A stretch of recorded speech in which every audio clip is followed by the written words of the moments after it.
Good morning student, Vidya Bharati public senior secondary school के YouTube channel पर आपका स्वागत है। और आज अपनी जो फर्स्ट यूनिट में फर्स्ट लेसन चल रहा है सस्य विज्ञान मृदा एवं बीज, इसके बारे में जो अपना आज का टॉपिक है वो है मृदा उत्पादकता। क्या है? मृदा उत्पादकता। देखना बेटा, मृदा जिसको आप सोयल प्रोडक्टिविटी के नाम से जानते हैं, मृदा उत्पादकता। ये देखिए, मृदा उत्पादकता, मृदा उत्पादकता, ठीक है बेटा। जिसको आप अंग्रेजी में सोयल प्रोडक्टिविटी कहते हैं। देखना, सोयल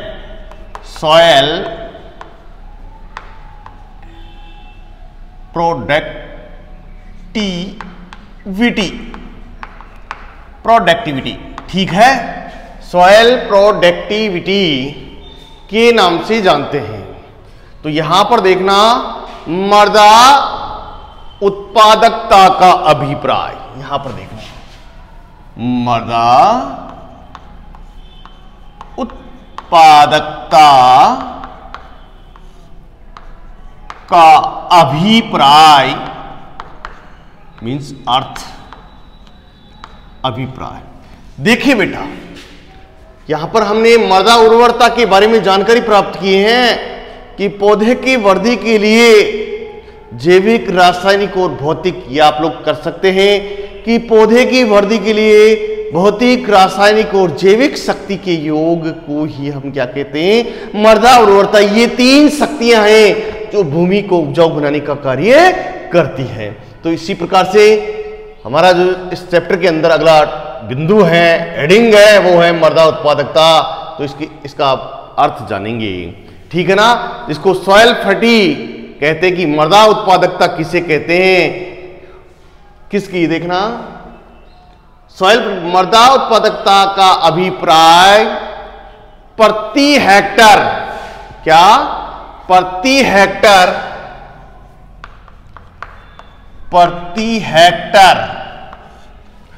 हेक्टर पैदावार देने की क्षमता से है। प्रति हेक्टर पैदावार देने की क्षमता से है, ठीक है। इसको साधारणतः, किसको? मृदा उत्पादकता, इसको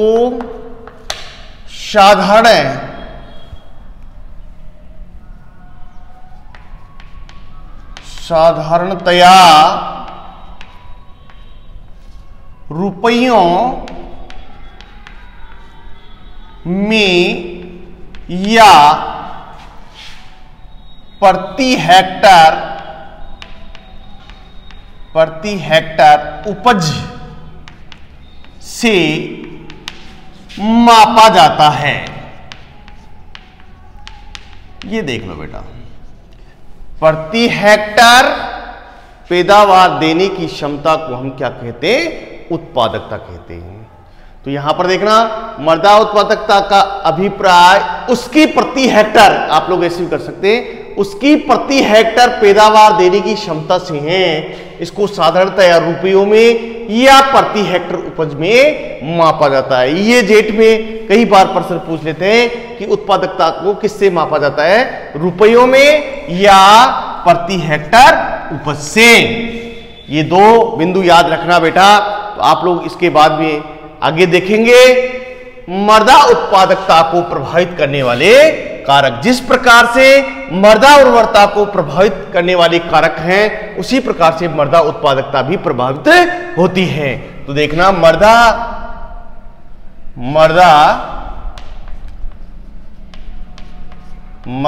उर्वरता को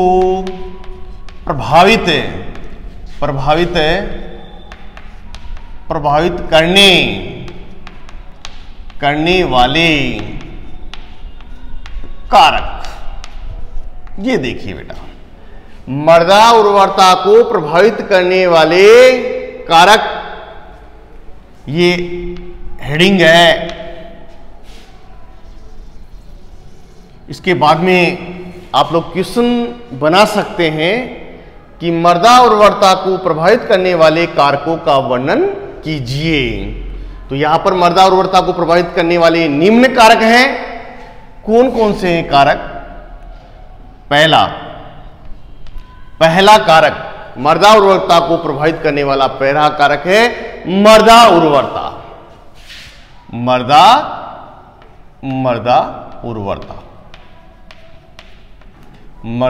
उर्वरता, ठीक है बेटा। देखिए बेटा, मृदा उपजाऊ होगी तो उत्पादन अपने आप बढ़ जाता है। यदि मृदा उर्वर कम है, उपजाऊपन कम है, तो भूमि का उत्पादन कम हो जाता है। कभी कभार क्या होता है कि जैसे मौसम की अनुकूल परिस्थितियों में, जिसमें पाला है, वर्षा है, ओले हैं, कीट हैं, ये लग जाते हैं, तो भूमि उपजाऊ होते भी क्या हो जाती है? अनुत्पादक हो जाती है। तो ध्यान रखनी है बेटा, मृदा उपजाऊ नहीं रहती है तो मृदा उत्पादकता को प्रभावित करती है। तो ये पहला कारक है जो मृदा उत्पादकता को प्रभावित करता है, जिसका नाम है मृदा उर्वरता। ठीक है ना बेटा? इसके अंदर दो बात याद रखना, इसके अलावा आप लोगों को कुछ भी नहीं करना है। जहां भी मृदा उर्वरता आ गई तो आपको लिखना है कि मृदा उत्पादकता को प्रभावित करने वाला पहला कारक है मृदा उर्वरता। ये भूमि उपजाऊ नहीं रहती है तो भूमि से उत्पादन बहुत कम प्राप्त होता है, प्रति हेक्टेयर उपज कम प्राप्त होती है। और यदि कभी कभार क्या होता है, मौसम के अनुकूल परिस्थितियों के अंदर जैसे ओला है, पाला है, तो ये गिर जाता है या कीट का प्रकोप हो जाता है, जिसकी वजह से मृदा उपजाऊ होते भी क्या हो जाती है? अनुत्पादक हो जाती है। इसलिए अगर आप लोगों को मृदा उत्पादकता को बचाना है, प्रभावित नहीं करना है, तो भूमि को क्या करके रखना है? उपजाऊ बनाकर रखना है। अब आप लोग उपजाऊ, जैसे आप लोग वर्मी कंपोस्ट है, पोषक तत्व है, जितने भी न्यूट्रिएंट्स हैं, उनको आप लोग भूमि में उपलब्ध कराकर आप लोग भूमि को उपजाऊ कर सकते हैं और प्रति हेक्टेयर उत्पादन बढ़ा सकते हैं। ठीक है बेटा?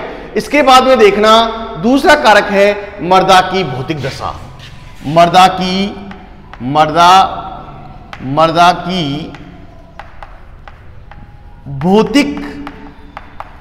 भौतिक दशा, ये देखिए बेटा, ये दूसरा कारक है मृदा उत्पादकता को प्रभावित करने वाला, जिसका नाम है मृदा की भौतिक दशा। यदि मृदा की भौतिक दशा खराब रहती है या मृदा की भौतिक दशा अच्छी रहती है तो उत्पादन अपने आप बढ़ जाता है। जैसे मृदा की संरचना, मृदा के गुण, कणों का आकार, ये सभी किसके अंतर्गत आता है? मृदा की भौतिक दशा के अंतर्गत आता है। यदि जिस मृदा की, जैसे मटियार मृदा है, चिकनी मृदा है, बलुई दोमट मृदा है, दोमट मृदा है, तो इनके कणों में कुछ न कुछ अंतर होता है जो भूमि को उपजाऊ बनाने का कार्य करता है। अर्थात भूमि के अंदर लंबे समय तक कार्बनिक पदार्थों को बांध कर रखती है और जल को बांध कर रखती हैं, क्योंकि वाष्प होने से बचाती हैं, क्योंकि भूमि से जल वाष्पीकरण होकर उड़ जाता है और भूमि के रंध्र खुल जाते हैं और वो हवा के माध्यम से एक स्थान से दूसरे स्थान पर चल जाते हैं, तो उपजाऊ मिट्टी नहीं रह पाती है। तो ये ध्यान रखना, ये मृदा की भौतिक दशा भी मृदा उत्पादकता को प्रभावित करती है। इसके बाद में देखना, तीसरा कारक है बेटा, तीसरा कारक है भूमि की, मृदा की स्थिति। तीसरा कारक क्या है? मृदा की स्थिति। देखना, मृदा की स्थिति, यह भी मृदा उत्पादकता को प्रभावित करता है। यदि मृदा को सही प्रकार से समतल करके रखा जाता है, जुताई करते हैं, कटाई करते हैं, फसल को सिस्टमेटिक तरीके से बुआई करते हैं, बुआई से लेकर कटाई करने तक की अगर सही कार्य करता है तो उत्पादन बहुत अच्छा बढ़ता है। यदि मृदा की स्थिति सही नहीं है, स्थिति का मतलब जैसे आप लोग खाद उर्वरक दे भी नहीं रखे हैं कि नहीं दे रखे हैं, तो ये सारी बातें मृदा की स्थिति के अंतर्गत आती हैं कि भूमि अम्लीय है, लवणीय है, क्षारीय है, ये सारी बातें मृदा की स्थिति पर निर्भर करती हैं। ये इनका संतुलन रहता है तो उत्पादन अपने आप ही बढ़ जाता है। अगर इसका संतुलन नहीं रहता है तो मृदा उत्पादकता प्रभावित हो जाती हैं। इसके बाद में देखना उत्पाद की मांग। देखिए उत्पाद की मांग, चौथा कारक है उत्पाद, उत्पाद की मांग।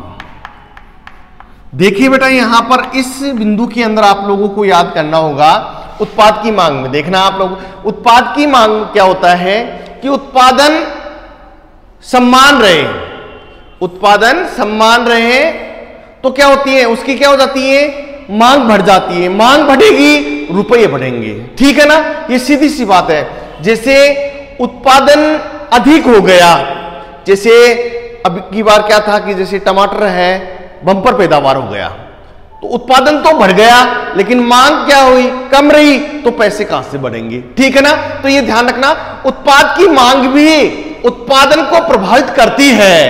किसी जिस प्रकार से अभी में आप लोग क्या बोल रखे हैं, ग्राउंडनट बोल रखे हैं, मूंगफली बोल रखे हैं, इसकी पैदावार यदि समान रहती है, नहीं तो अधिक होती है, नहीं ज्यादा कम होती है, तो इसकी क्या हो जाती है, मांग बढ़ जाती है। तो मांग बढ़ेगी तो मूंगफली के रुपये अपने को ज्यादा प्राप्त होंगे। तो ये उत्पादकता को प्रभावित करने वाला चौथा कारक है जिसका नाम है उत्पाद की मांग। इसके बाद में देखना पांचवा कारक है यातायात के साधन।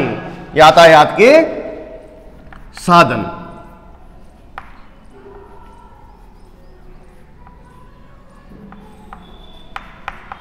यातायात के साधन। ये देखना बेटा, ये पांचवा कारक है यातायात के साधन।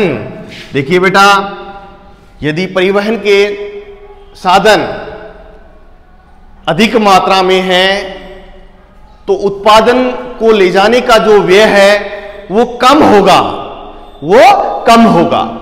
कम होगा तो किसान को लाभ होगा, उसकी उत्पादकता बढ़ेगी।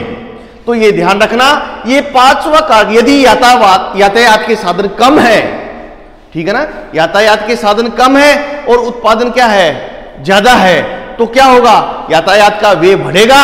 वो बढ़ा हुआ व्यय किस पर गिरेगा, किसान पर पड़ेगा, उसकी आर्थिक हानि कम होगी तो वो क्या करेगा, क्या होगा, मृदा उत्पादकता प्रभावित होगी। इसलिए यातायात के साधन भी पर्याप्त होने चाहिए ताकि मृदा का उत्पादन, जो आपकी फसल का उत्पादन है, वो बढ़े नहीं। ठीक है ना, और किसान को अधिक से अधिक लाभ प्राप्त हो। इसके बाद में देखना अगला जो मृदा उत्पादकता का छठवां कारक है अन्य कारक। अन्य कारक, अब अन्य कारक में क्या क्या होता है बेटा, उत्पादन अच्छा हो रहा है, जैसे प्राकृतिक आपदाएं हो गई, जैसे उत्पादन बहुत अच्छा है, फसल का प्रोडक्शन बहुत अच्छा है, लेकिन फसल लेते समय जैसे ओले गिर गई, वर्षा आ गई, कीट एवं व्याधियां हो गया, तो ऐसे क्या है कि बहुत सारे जो कीट वगैरह का प्रकोप हो जाता है जिससे फसल चौपट हो जाती है।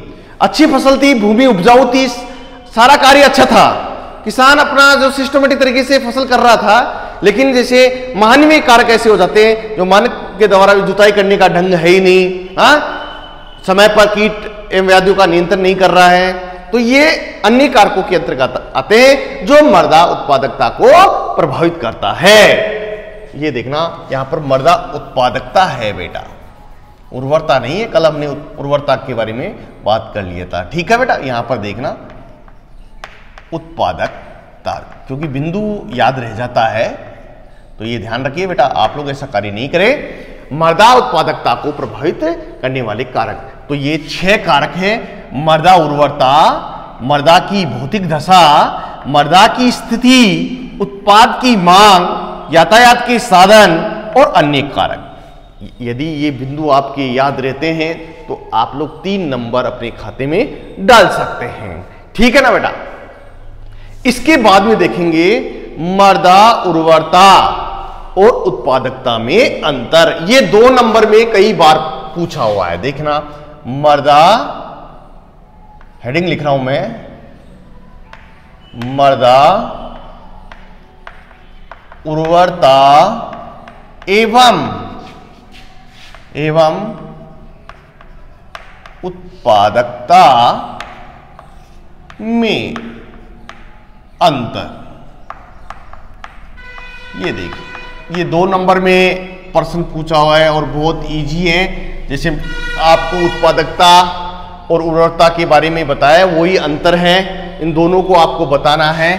तो देखना, एक तरफ तो आप लिखेंगे बेटा मृदा उर्वरता, और यहां पर आप लोग इस प्रकार से लगाइए आप लोग, ठीक है। और इसके नीचे यहां पर अंडरलाइन कर दीजिए और यहां पर लिखेंगे आप लोग क्या, मृदा उत्पादकता। ये देखिए मृदा उत्पादकता, ठीक है। ये देखिए आप यहां पर आप लोग क्रम संख्या लिखिए, ये देखिए क्रम संख्या नंबर 1 लिखिए यहां पर। ये देखिए आप लोग डाल सकते हैं, कोई दिक्कत वाली बात नहीं है। अगर आप लोग बनाना चाहते हैं तो क्रम संख्या यहां पर डल जाती है, ठीक है। लेकिन अपनी यहां स्थान कम होने की वजह से आप लोग इसको देखिए आप, ठीक है। यहां पर देखना मृदा उर्वरता के बारे में इसकी परिभाषा लिखना है, जो आपको मैंने कल भी बताई थी कि पौधे की वृद्धि के लिए भौतिक, रासायनिक और जैविक शक्ति के योग को हम क्या कहते हैं, मृदा उर्वरता कहते हैं। लेकिन आप लोग अपने बुक के हिसाब से परिभाषा देते हैं। मृदा उर्वरता का संबंध, मृदा उर्वरता का संबंध पौधों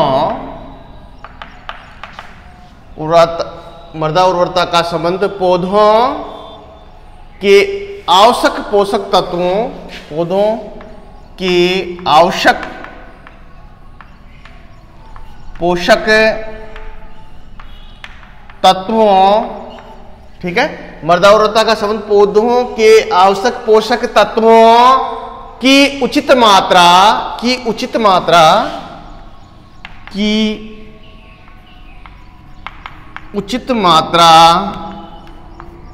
सही अनुपात, ठीक है। या आप लोग सही अनुपात एवं उपलब्ध कराने की क्षमता,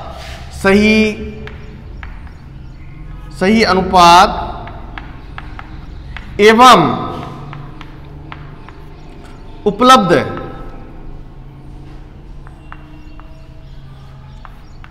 कराने की क्षमता को या शक्ति को, ठीक है ना, क्षमता को या शक्ति को क्या कहेंगे, मृदा उर्वरता कहेंगे, ठीक है ना बेटा। यहां पर देखना उपलब्ध कराने की क्षमता से ही है, उपलब्ध कराने की शक्ति को हम क्या कहते हैं, मृदा उर्वरता कहते हैं। तो आप लोग देखिए, इसको जैसे अपनी परिभाषा है वो लिख दीजिए, या इसको ऐसे लिख सकते हैं, मृदा उर्वरता का संबंध पौधों के आवश्यक पोषक तत्वों की उचित मात्रा, क्योंकि उसका मृदा के अंदर डालेंगे तो मृदा उनको क्या करेगी, उचित मात्रा में पौधों को सप्लाई करेगी, हाँ, और उत्पादन या भूमि की उपजाऊ बढ़ेगी। भूमि का उपजाऊपन बढ़ेगा तो उत्पादन अपने आप ही बढ़ेगा, ठीक है ना।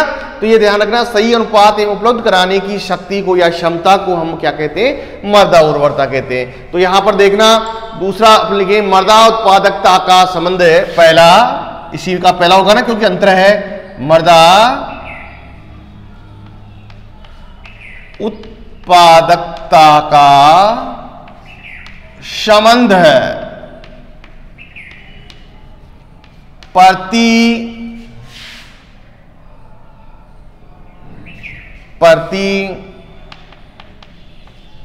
हेक्टर, मृदा उत्पादकता का संबंध प्रति हेक्टर भूमि से फसल उत्पादन,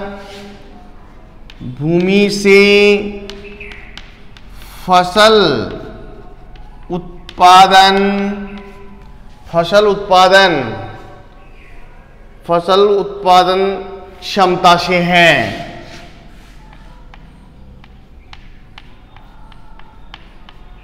मीन्स अभी मैंने परिभाषा बताई है कि मृदा उत्पादकता संबंध प्रति हेक्टर भूमि से फसल उत्पादन क्षमता से है, ठीक है ना। इसके बाद में देखना यहां पर दूसरा बिंदु है, उर्वर मृदा उत्पादक भी हो सकती है, उर्वर मृदा उत्पादक भी हो सकती है, उत्पादक हो सकती है और नहीं भी, क्या, उर्वर मृदा उत्पादक भी हो सकती है और हो सकती है, उर्वर मृदा उत्पादक भी हो सकती है, नहीं भी। ठीक है ना, नहीं भी। ये ध्यान रखना, जो उर्वर उपजाऊ मृदा है वो उत्पादक भी हो सकती है, कि उर्वर मृदा क्या हो जाए, उपजाऊ हो सकती है, और नहीं भी। नहीं किस कंडीशन में होगी, क्योंकि प्राकृतिक आपदाएं हैं वो क्या कर देते हैं, उत्पादन को बढ़ने नहीं देते हैं। ठीक है ना। इसके बाद में देखना, ये देखना, इसके अंदर दूसरा होगा, उत्पादक मृदा हमेशा उर्वर रहती है। ठीक है, उपजाऊ दे, उत्पादक मृदा हमेशा उर्वर रहती हैं।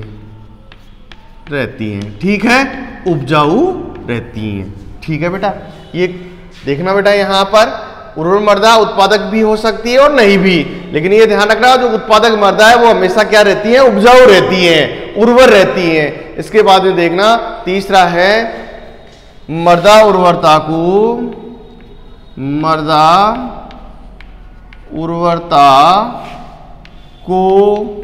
प्रयोगशाला में जांचा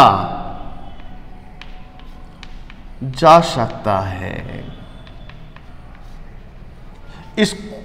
इसकी जो मृदा उत्पादक तो कहां जांचा जाता है, खेत में ही जांचा जाता है कि हमारा उत्पादन कितना हुआ है। ठीक है ना। इसको प्रयोगशाला में नहीं जांच सकते। ठीक है ना, इसकी कोई लेबोरेटरी नहीं है। ठीक है बेटा, तो ये ध्यान रखना कि इस मृदा उर्वरता को प्रयोगशाला में जांचा जा सकता है, इसको नहीं। ठीक है। तीसरे को मृदा उत्पादकता को क्या मृदा उत्पादकता को खेत में ही जांचा जाता है। यहां पर शॉर्ट रूप में लिख देता हूं, खेत में ही जांचा जा सकता है। ठीक है, ये देखिए। और इसको क्या बेटा, क्या है, इसकी प्रयोगशाला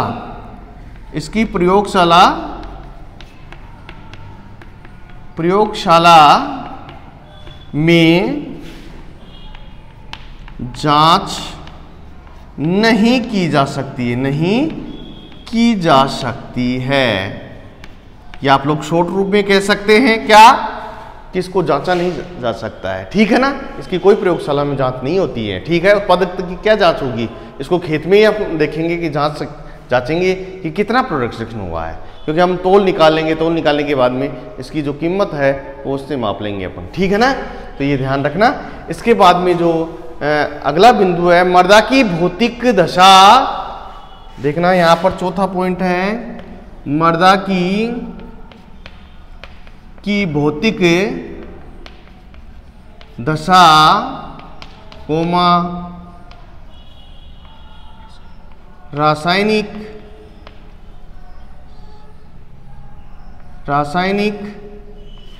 मृदा की भौतिक दशा, रासायनिक स्थिति, पौधे के पोषक तत्व, पौधे के पोषक तत्व, मृदा की भौतिक दशा, रासायनिक स्थिति, पौधे के पोषक तत्व की मात्रा, तत्वों की मात्रा,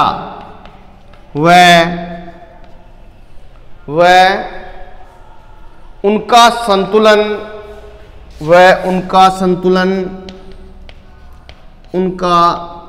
संतुलन मृदा उर्वरता का निर्धारण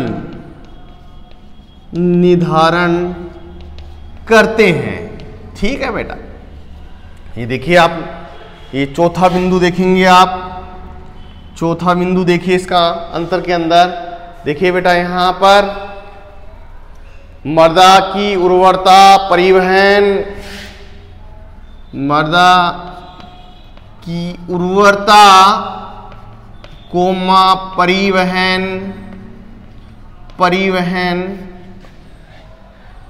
यातायात है ना, परिवहन व्यय,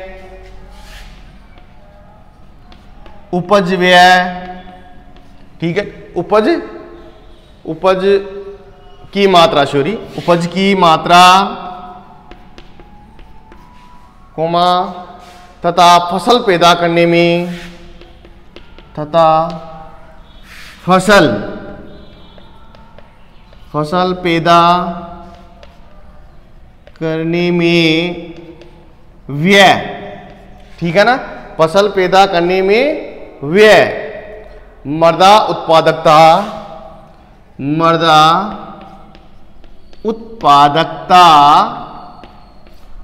को निर्धारित करते हैं। ये देखिए बेटा, कि आपका 2 अंक का प्रश्न आ जाता है बोर्ड के अंदर कि मृदा उर्वरता एवं उत्पादकता में अंतर स्पष्ट कीजिए। तो एक तरफ आप लोग मृदा उर्वरता लिखिए और दूसरी तरफ क्या लिखेंगे, मृदा उत्पादकता। तो आप लोग बेटा स्पष्ट कर देना, पहला बिंदु लगाकर, मृदा उर्वरता का संबंध पौधों के आवश्यक पोषक तत्वों की उचित मात्रा, सही अनुपात एवं उपलब्ध कराने की शक्ति को हम मृदा उर्वरता कहते हैं। इसके बाद में मृदा उत्पादकता में नंबर 1 डालना कि मृदा उत्पादकता का संबंध प्रति हेक्टर भूमि से फसल उत्पादन देने की क्षमता से है, या फसल उत्पादन क्षमता से हैं। आप लोग इस शब्द को जैसा सही करना चाहिए वैसा कर सकते हैं। क्या कि मृदा उत्पादकता का संबंध प्रति हेक्टर भूमि से फसल उत्पादन क्षमता से है। इसके बाद में देखना, मृदा उर्वरता में 2 नंबर डालिए क्योंकि पहला क्लियर है। उसके बाद में दूसरा बिंदु है कि उर्वर मृदा उत्पादक भी हो सकती है और नहीं भी। दूसरा इसमें लिखेंगे मृदा उत्पादकता में उत्पादक मृदा हमेशा उपजाऊ बनी रहती है या उर्वर रहती है, ठीक है। इसका तीसरा बिंदु देखना, मृदा उर्वरता को प्रयोगशाला में जांचा जा सकता है क्योंकि हम मृदा की पीएच मान निकाल कर, लेबोरेटरी है मृदा जांच की, आप लोग वहां पर मृदा पीएच निकाल कर उसका उपजाऊपन देख सकते हैं कि कौन से तत्व की मात्रा बढ़ रही है, कौन सी तत्व की मात्रा कम हो रही है, कौन सी तत्व फसल को नुकसान कर रहा है, कौन सी मात्रा फसल को हानि पहुंचा रही है। तो आप लोग या लाभ पहुंचा रहा है, आप लोग इसको देख सकते हैं।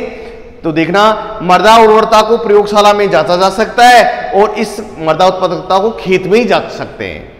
कहां जांच सकते हैं? खेत में ही जांचा जा सकता है, इसकी प्रयोगशाला में जांच नहीं की जा सकती है। जैसे इसका उल्टा, ठीक है ना।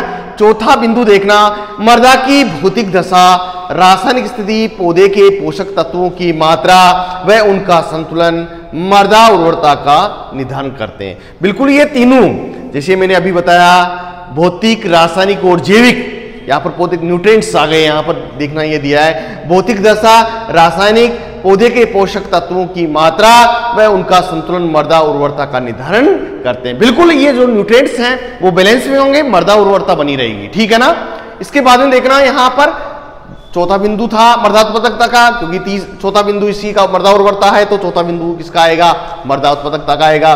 तो मृदा की उर्वरता, परिवहन व्यय, उपज की मात्रा तथा फसल पैदा करने में वे मृदा उत्पादकता को निर्धारित करते हैं। कि देखिए बेटा, इनका कुल खर्चा निकाले, फसल जो उत्पादन हुआ है उनको बेचने के बाद में हम पूरा खर्चा निकालते हैं और जो शेष बचता है वो मृदा उत्पादकता कहलाती है, ठीक है ना, जिसको आप लोग ग्रॉस इनकम कह सकते हैं आप लोग, ठीक है। इसके बाद में आप लोग देखिए, अगला हेडिंग है मृदा क्षरण एवं संरक्षण। क्या है? मृदा क्षरण एवं संरक्षण। तो ये ध्यान देखिए बेटा, वेरी वेरी मोस्ट इंपोर्टेंट बिंदु है ये भी, ठीक है। इसके बाद में देखना आप लोग,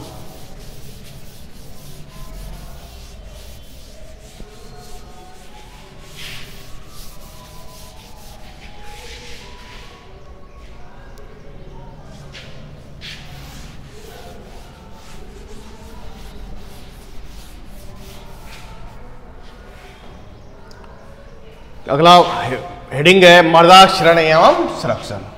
मृदा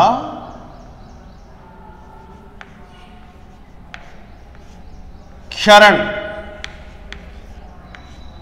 एवं संरक्षण। बिंदु से ही समझ गए होंगे बेटा कि मर्दाक्षरण व संरक्षण, ठीक है, समझ गए होंगे शायद। मर्दा कटाव इरिजन, मर्दा कटाव सॉइल इरिजन, मर्दा कटाव एवं संरक्षण, बचाव करना। मर्दा कटाव हो रहा है तो किसान उसका किस प्रकार से रोके कि मर्दा का कटाव नहीं हो। तो देखिए बेटा यहां पर जो हमारा जो बिंदु है वो है मर्दाक्षरण एवं संरक्षण। तो यहां पर मर्दाक्षरण की डेफिनेशन देखेंगे। मर्दा के भौतिक गुण, या आप लोग जैसे इसकी शॉर्ट परिभाषा बनाना चाहते हैं वो बन सकती हैं कि मर्दा के कणों का अपने मूल स्थान से उठकर दूसरे स्थान पर चले जाना, या मर्दा के कणों से वर्षा की बौछार से मर्दा के कण तीतर बीतर हो जाना क्या कहलाता है? मर्दाक्षरण कहलाता है।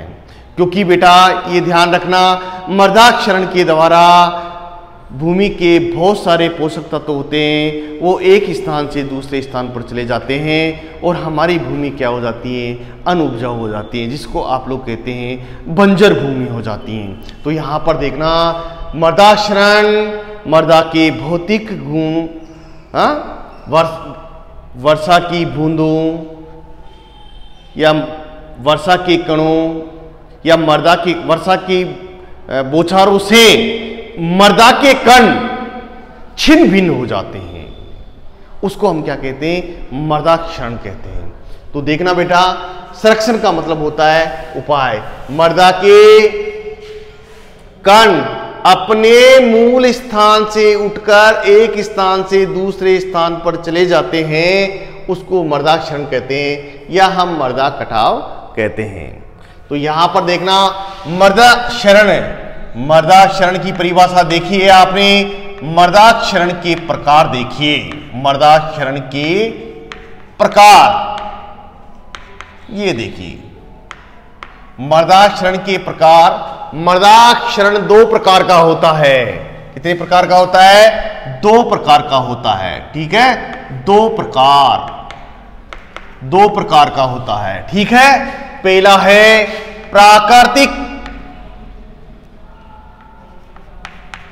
प्राकृतिक क्षरण और दूसरा क्या है? त्वरित क्षरण, जिसको आप कृत्रिम क्षरण भी कह सकते हैं। क्या कह सकते हैं? कृत्रिम क्षरण भी कह सकते हैं और आप लोग इसको त्वरित क्षरण भी कह सकते हैं।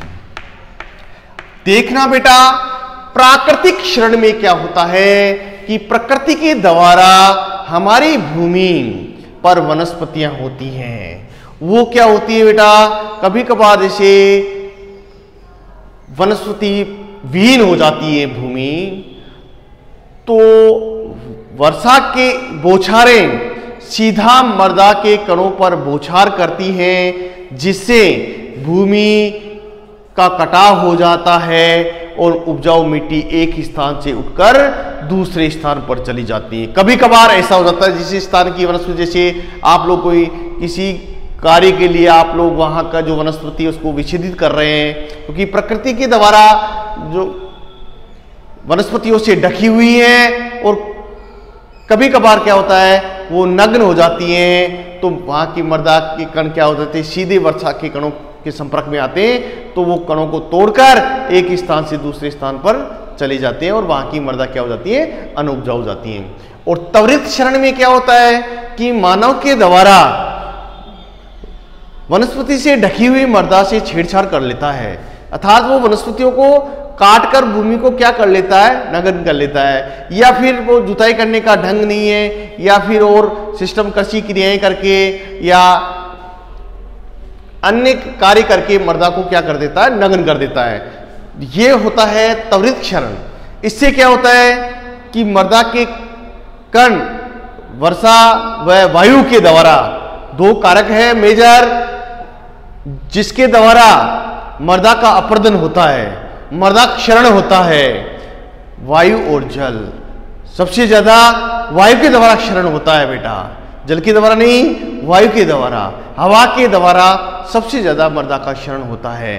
तो ये देखिए, ये दोनों की परिभाषा आप लोग अच्छी प्रकार से देख लिए हैं कि प्रकृति क्षरण, प्रकृति हवा और जल भगवान के द्वारा, ये अपने आप मनुष्य द्वारा नहीं कर सकते हैं इसको। तो ये मृदा के कण एक स्थान से दूसरे स्थान पर उड़ जाते हैं। मनुष्य के द्वारा जो क्रियाएं की जाती है, जैसे वनस्पति को भीन करना, नग्न करना, यशोरी मृदा को नग्न करना, जिससे वर्षा के कण या बौछारें मृदा के कण पर सीधे प्रहार करती हैं, तो एक स्थान से उठाकर दूसरे स्थान पर ले जाती हैं, उसको हम क्या कहते हैं, त्वरित क्षरण। ठीक है ना बेटा, ये परिभाषा अच्छी प्रकार से देखना। मृदा क्षरण दो शक्तियों के द्वारा होता है। मृदा क्षरण दो शक्तियों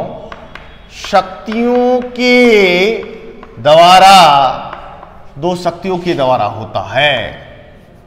दो शक्तियों के द्वारा होता है। ठीक है बेटा, यहां पर देखिए आप लोग, दो शक्ति कौन कौन सी होगी? एक तो है जल, एक तो क्या है, जल, और दूसरा क्या है, वायु। जो अभी अभी मैं बात कर रहा था कि मृदा क्षरण दो शक्तियों द्वारा होता है, पहला है जल और दूसरा है वायु। सबसे अधिक क्षरण किसके द्वारा होता है? वायु के द्वारा होता है। तो सबसे पहले आप लोग जानकारी प्राप्त करेंगे, क्या करेंगे, जल द्वारा क्षरण।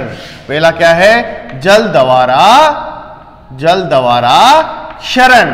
तो इसको प्रश्न को शुरू करने से पहले आप लोग लिखेंगे, जल द्वारा क्षरण निम्न प्रकार से होता है। जल द्वारा क्षरण निम्न प्रकार से होता है।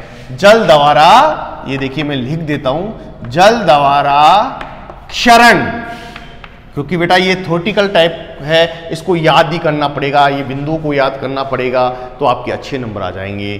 ठीक है, जल द्वारा क्षरण निम्न प्रकार से होता है। अब आपने देखा है दो शक्तियां हैं, जल और वायु। सबसे पहले जल द्वारा क्षरण, तो ये देखना आप लोग, जल के साथ में मृदा की ऊपरी परत, मृदा की ऊपरी परत बहकर एक स्थान से दूसरे स्थान पर चली जाती है। जैसे ढालू क्षेत्र होता है, तो ढालू क्षेत्र से क्या होता है, निचले स्थान पर क्या होती है, ऊपरी मिट्टी बहकर आ जाती है, ऊपर का स्थान क्या हो जाता है, बंजर हो जाता है, नीचे का स्थान क्या हो जाता है, उपजाऊ हो जाता है। तो ये क्या है, जल द्वारा क्षरण कहलाता है। तो देखिए, जल के द्वारा मृदा की ऊपरी परत बहकर एक स्थान से दूसरे स्थान पर चली जाती है, जिससे भूमि क्या हो जाती है, अनुपजाऊ हो जाती है।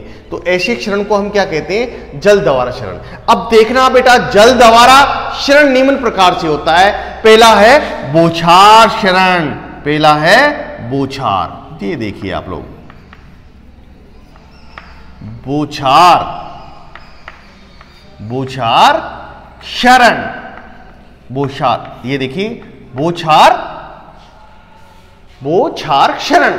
ठीक है बेटा, ये देखिए बेटा, अच्छी प्रकार से देखना, बौछार क्षरण।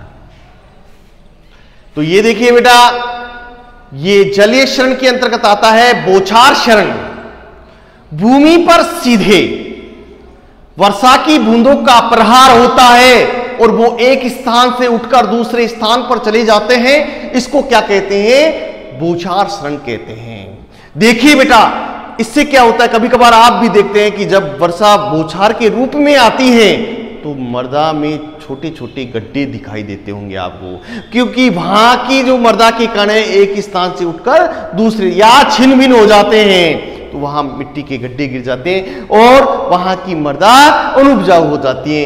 इस प्रकार के क्षरण को हम बौछार क्षरण कहते हैं। ठीक है ना। इसके बाद में देखना प्रतक्षरण, दूसरा है प्रतक्षरण। क्या है, प्रतक्षरण। जल के द्वारा मृदा की ऊपरी परत बहकर एक स्थान से दूसरे स्थान पर चली जाती है, उसको हम क्या कहते हैं, प्रतक्षरण कहते हैं। याद रखना बेटा। तीसरे नंबर पर है रील क्षरण। क्या है, रील क्षरण। देखना, रील क्षरण, ये देखिए बेटा, ये किस प्रकार का क्षरण है कि ढालू क्षेत्र में जब वर्षा गिरती है तो छोटी छोटी नालियां बन जाती हैं। इस प्रकार की नालियां जुताई के द्वारा समाप्त हो जाती हैं, इसको हम रील क्षरण कहते हैं। बड़ी खाइयां नहीं बनती हैं, जुताई के द्वारा इसको सरलतापूर्वक इसको मिटा सकते हैं, ठीक है ना। इस प्रकार के क्षरण को हम क्या कहते हैं, रील क्षरण। और चौथा क्या है, अवनालिका। ये देखिए अवनालिका का क्षरण, ये देखिए अवनालिका क्षरण, ठीक है। ये देखिए चौथा क्षरण है जल द्वारा क्षरण की, जो ये निम्न प्रकार के हैं होते हैं जो आपके सामने है, बौछार क्षरण, प्रत क्षरण, रील क्षरण, अवनालिका क्षरण, ठीक है। अवनालिका क्षरण क्या है, इसका बड़ा रूप होता है, किसका, रील क्षरण का बड़ा रूप होता है।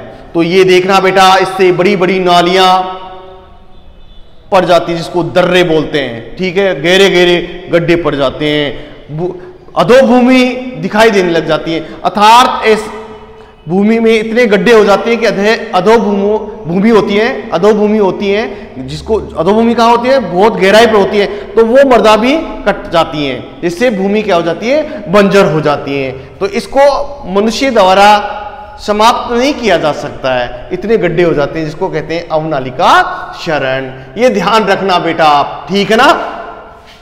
इसके बाद में अगला प्रश्न बन रहा है हमारा, जलीय क्षरण को प्रभावित करने वाले कारक। जलीय क्षरण को, यहां देखिए जलीय क्षरण को, अगला हेडिंग है जलीय क्षरण, क्षरण को प्रभावित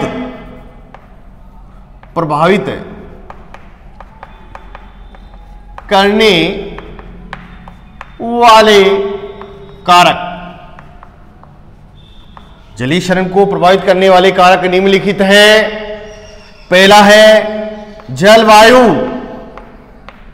देखना बेटा, भिन्न भिन्न जलवायु होने के कारण मृदा क्षरण हो जाता है। ये जलीय क्षरण को प्रभावित करने वाला पहला कारक है जलवायु। इसके बाद में है स्थलाकृति। स्थलाकृति भी, जैसे भूमि उबड़ खाबड़ है तो जलीय क्षरण अधिक होता है, समतल होता है तो कम होता है। जैसे ढालू क्षेत्रों में ज्यादा होगा क्षरण, ये तो अपने दिमाग से लिख सकते हैं बेटा।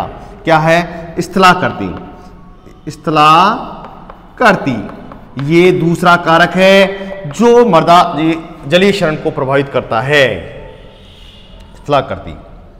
तीसरा है,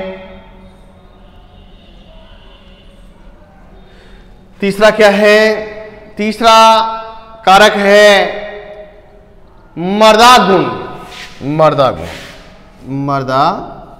मृदा गुण ये देखिए, इसके अंतर्गत देखना बेटा, मृदा गुण के अंतर्गत किसान अच्छा खाद उर्वरक देता है तो मृदा के कण क्या होते हैं, बंधे रहते हैं। अगर उसमें खाद उर्वरक की मात्रा नहीं रहती है तो मृदा के कण क्या होते हैं, मोटे हो जाते हैं, और वो क्या होते हैं, जल के द्वारा बहकर एक स्थान से दूसरे स्थान पर चले जाते हैं। ये भी एक मृदा गुण है जो जलीय क्षरण को प्रभावित करने का कार्य करता है, ठीक है ना। तो हमेशा मृदा ये प्रभावित नहीं हो, इसके लिए क्या है, मृदा के गुणों को सही प्रकार से करके रखना होगा। इसके बाद में वनस्पति का प्रभाव। वनस्पति का चौथा कारक क्या है, वनस्पति का प्रभाव। वनस्पति का प्रभाव देखिए बेटा, ये चौथा कारक बहुत ही इंपॉर्टेंट है। अगर भूमि नग्न रहती है, वनस्पति से ढकी हुई नहीं रहती है, या वनस्पति आच्छादित नहीं रहती है, तो क्या होती है, जल के द्वारा बहकर एक स्थान, अधिक मात्रा में बहेगी, ऐसे नहीं कम मात्रा में रहेगी, जल के द्वारा एक स्थान से दूसरे स्थान पर बहकर चली जाती है, और वहां का क्या हो जाता है, भूमि क्या हो जाती है, बंजर हो जाती है, क्योंकि जलीय क्षरण उपजाऊ भूमि को अपने साथ में बहा कर ले जाता है, ठीक है। इसके बाद में देखना मानवीय कारक। ये अगला कारक है मानवीय कारक। पांचवा कारक है मानवीय कारक। ये देखिए मानवीय कारक है, जिस प्रकार से बेटा जुताई करना है, कृषि क्रियाएं करना है, हाँ, ये इस प्रकार जैसे गड्ढे खोदता है, तो ऐसे बहुत सारे ऐसे कारक हैं जो जलीय क्षरण को प्रभावित करता है। ये जलीय क्षरण को आमंत्रित करता है, जैसे गड्ढे डाल देता है या भूमि को जुताई कर देता है, तो ये जल क्षरण को बढ़ाने का कार्य करता है। यदि उसको ऐसा कार्य नहीं करता है, सही सिस्टमेटिक तरीके से करता है, तो ये जलीय क्षरण नहीं होता है और हमारी भूमि बंजर होने से बच जाती है या उपजाऊ होने से उपजाऊ नहीं बच जाती हैं, ठीक है, उपजाऊ बनी रहती हैं। यदि आप लोग ये कार्य ये प्रभावित कर रहे हैं तो निश्चित रूप से जलीय क्षरण प्रभावित होगा और हमारी जो अधिक से अधिक मृदा क्या है, जो उपजाऊ मृदा है, वो एक स्थान से उठकर दूसरे स्थान पर चली जाती है। देखिए बेटा, मैंने आज के वीडियो में आपको यहाँ पर मृदा उत्पादकता के अंदर जितने भी बिंदु थे, इसके बाद में मृदा क्षरण के बारे में आपको बताया, तो आपने पढ़ा, इसको आप लोग देखना बेटा। अगर आप लोग अच्छी प्रकार से देखेंगे तो ये वीडियो आपको बहुत अच्छा लगेगा क्योंकि मैंने इसको शॉर्ट ट्रिक से लिया है। मृदा क्षरण के यहाँ पर देखना, बिंदु बताकर ही मैंने आपको यहाँ बोर्ड पर बताया गया है। इसको आप लोग याद रखें क्योंकि जहाँ बिंदु लिख गए हैं तो इसके माफी का आप उत्तर दे सकते हैं, सिस्टमेटिक तरीके से दे सकते हैं। तो ये ध्यान रखना बेटा, इस वीडियो को आप लोग अच्छी प्रकार से एक बार नहीं 2 बार देखना ताकि आप लोगों को अपने आप समझ में आएगा। तो मैं आशा करता हूँ कि आज का वीडियो आपको बहुत अच्छा लगा होगा। इसके लिए लाइक करना, यदि चैनल पर सब्सक्राइब हो तो बेटा इसको ज़्यादा से ज़्यादा सब्सक्राइब करें। धन्यवाद।